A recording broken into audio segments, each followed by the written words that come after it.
Bodies of elderly couple found with gunshot wounds in St. Thomas. Hi again and welcome. This is Links 007 TV News Report, and we'll be right back with the details to come. Welcome to Links 007 TV News Report, providing you with the best in local and international news updates.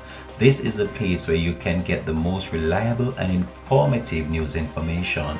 Links 007 TV News Report. Welcome back and thanks for joining us. This is Links 007 TV News Report. The bodies of a 68-year-old man and a 53-year-old woman were found in St. Thomas on Thursday. The two have been identified as Owen Francis, otherwise called Ology, and Dolores Boyd, affectionately known as Nana B.